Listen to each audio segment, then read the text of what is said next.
Hay lugares en este mundo donde la línea entre la vida y la muerte se vuelve tan delgada como el filo de una navaja.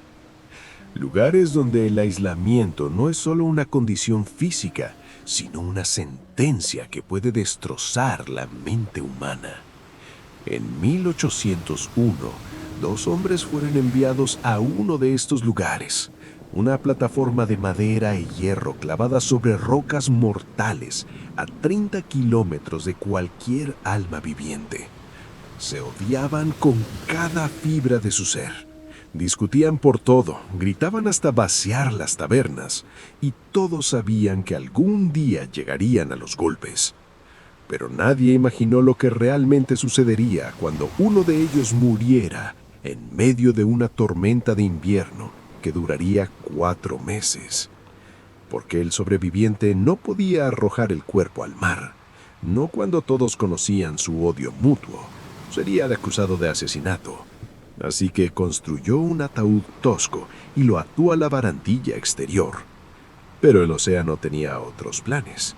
Una noche, las olas destrozaron la caja de madera, arrastrando cada tabla y clavo hacia el abismo. Todo excepto el cadáver, que quedó enredado en las cuerdas, balanceándose con cada ráfaga de viento, pudriéndose lentamente bajo la mirada del hombre que debía mantener la luz encendida. Mes tras mes, el brazo del muerto se agitaba saludando a los barcos que pasaban, mientras adentro el guardián perdía pedazo por pedazo lo que quedaba de su cordura. Desde tiempos inmemoriales, los marineros han dependido de las luces costeras para evitar naufragios y encontrar puertos seguros.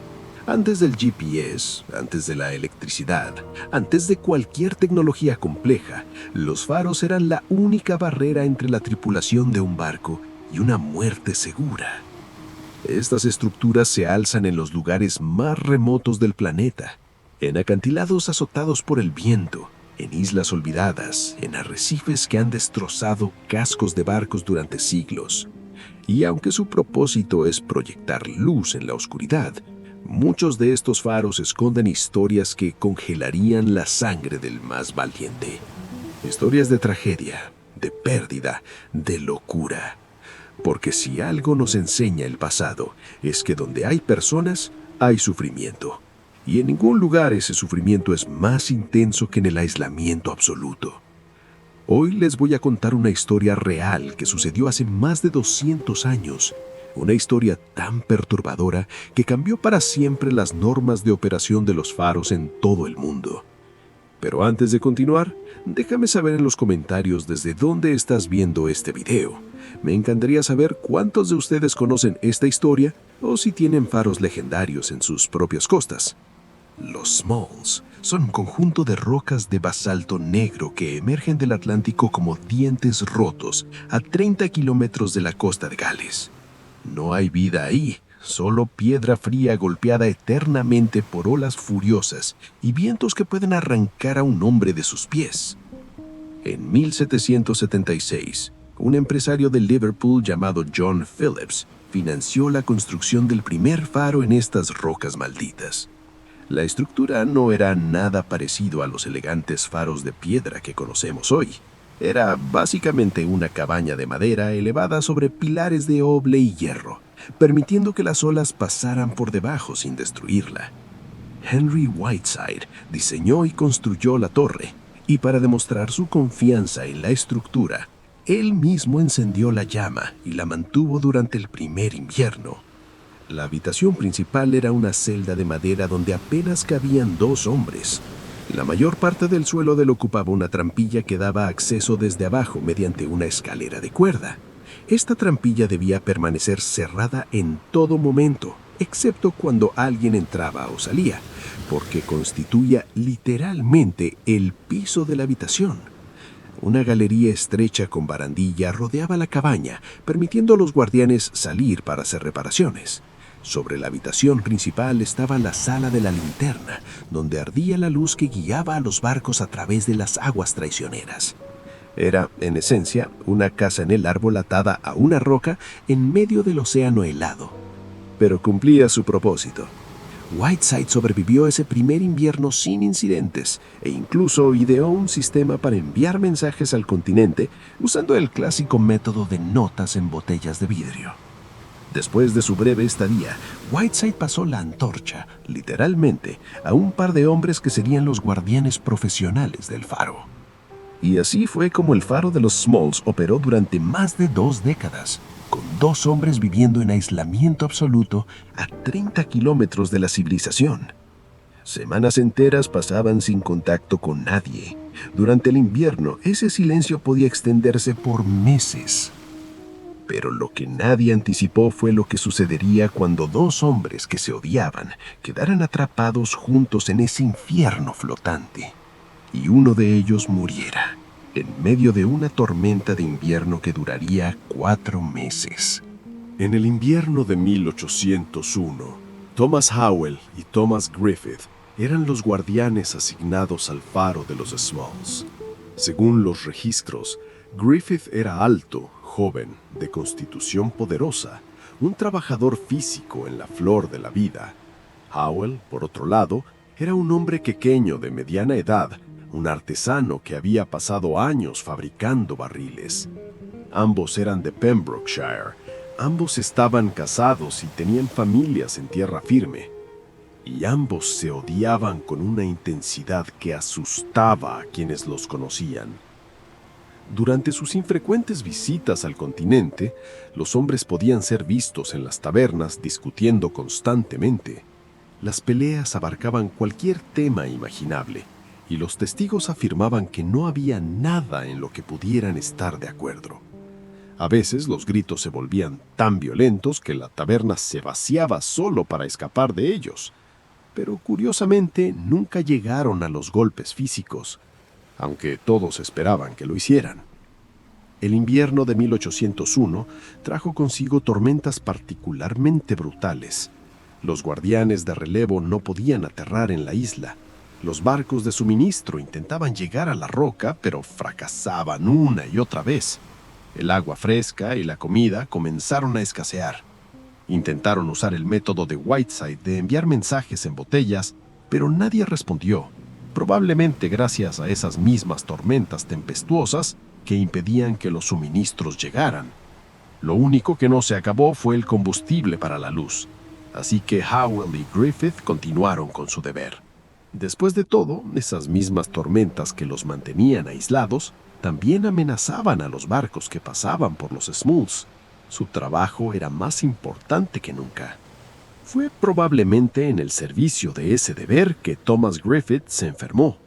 Algunos informes dicen que fue una enfermedad la que derribó al hombre grande. Otros mencionan un accidente, que Griffith resbaló y se golpeó la cabeza mientras trabajaba en la cabaña. Independientemente de la causa, todos los registros del evento coinciden en la conclusión. Después de semanas de salud deteriorada, Griffith, tan joven y fuerte hasta entonces, murió trágicamente. Y así, de repente, Howell se encontró completamente solo, varado en una roca en el Atlántico, con solo un cadáver para hacerle compañía. Pero lo que sucedió después sería mucho peor de lo que cualquiera podría imaginar. Howell tenía un problema entre manos. Bueno, 2 problemas en realidad. El más grande era que él y Griffith eran conocidos por pelear constantemente, así que no tenía la libertad de simplemente arrojar el cuerpo del hombre al mar y confiar en que otros lo considerarían inocente. No, necesitaba asegurarse de que todos supieran que la muerte de Griffith no fue su culpa, así que guardó el cuerpo. Lo cual llevó al segundo problema. Sin entierro, el cadáver quedaría expuesto a los elementos, llevando a la descomposición. Probablemente no le tomaría mucho tiempo a Howell mirar alrededor de la pequeña habitación que compartía con el cadáver para entender qué tan mala experiencia sería eso. Así que comenzó a planear. Desmontando algunos de los armarios de almacenamiento en la habitación, construyó un ataúd improvisado. Conocía su camino alrededor de un martillo y una sierra, y logró construir algo que funcionaba. Pero Griffith era grande, Howell estaba solo, y tenía prisa. Cuando terminó, llevó la caja grande junto con el cadáver de Griffith afuera, a la galería que rodeaba la cabaña como un porche. Afuera estaba frío y eso ayudaría a retrasar la descomposición. Pero también era un lugar brutal. Las olas constantemente golpeaban el faro, así que como precaución, Howe ató la caja a las retículas. La tormenta de invierno de 1801 tenía otras ideas. Una noche, poco después de mover el ataúd afuera, una gran ola se elevó y destrozó la caja en pedazos. Toda la madera, los naves y la cuerda que Howell había recabado para contener el cuerpo de su compañero muerto se desintegraron y cayeron sobre las rocas y el agua abajo. Todo menos el cuerpo de Griffith. Según los informes de quienes rescataron a Howell meses después, el cadáver de Griffith logró enredarse en la cuerda y la retícula al borde de la galería. Aunque las olas continuaban golpeándolo y las gaviotas ocasionales se acercaban para una inspección, nada logró liberar el cuerpo. Lo que significa que en vez de pasar las siguientes semanas en un retiro pacífico, Howell tuvo un asiento de primera fila para ser testigo de la descomposición de su compañero. Tengo que imaginar que hubo muchos momentos en los que lamentó su decisión, momentos en los que tuvo que luchar contra el impulso abrumador de salir corriendo, cortar las cuerdas y patear el cuerpo de Griffith hacia las olas abajo. Ciertamente habría terminado con la pesadilla en la que se encontraba viviendo, pero también habría despertado las sospechas y el juicio que esperaba evitar. Así que semana tras semana, mes tras mes, Howell vivió en la pequeña habitación del faro, alimentando la llama y manteniendo el edificio, todo mientras el cadáver podrido de Griffith montaba guardia. La tarde habló de cómo uno de los brazos del cuerpo colgaba y se balanceaba saludándole. Suena como el tipo de historia que Edgar Allan Poe rascaría en la página por la noche, ecos del corazón delator butuneando monótonamente en el fondo. Pero para Howell era la realidad y lo estaba volviendo loco. Pero lo que Howell no sabía era que afuera, en el mundo del que había sido cortado, los barcos intentaban llegar y lo que vieron desde la distancia cambiaría todo. Cuando un barco de rescate finalmente logró atracar en la pequeña roca casi 4 meses después de la muerte de Griffith, descubrieron el cadáver podrido en la galería y la cáscara demacrada y traumatizada de Howell adentro. Estaba vivo, pero la exposición prolongada a la vista del cadáver lo había herido profundamente en su alma y mente. Se dice que, incluso cuando finalmente estuvo en tierra firme y fue llevado al cuidado de su familia y amigos, muchos de ellos no lograron reconocerlo. Howell estaba vivo, pero quedaba muy poco de él adentro. Como un faro abandonado, su llama se había apagado. Pero aquí está la parte más escalofriante de toda esta historia. La ayuda había intentado llegar a él durante esos 4 meses. Los barcos navegaron, la gente observó, pero cada vez que se acercaban, daban vueltas satisfechos de que todo estaba bien. No fue la luz lo que los convenció, fue algo más, algo que múltiples barcos y testigos confirmaron juntos después.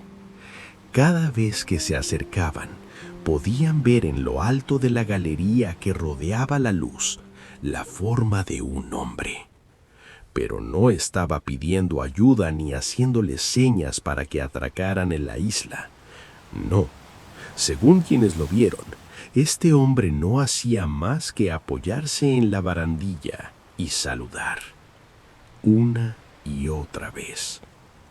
El brazo de Griffith, meciéndose con el viento, había condenado a Howell a meses adicionales de tormento, porque desde la distancia parecía que ambos guardianes estaban bien, que uno de ellos simplemente saludaba amistosamente a los barcos que pasaban.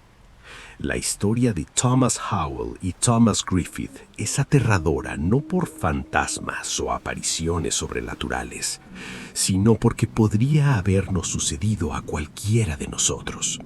El aislamiento, la pérdida, La culpa y la desesperanza son emociones que pueden afectar a cualquier persona, no importa dónde viva o lo que haya atravesado.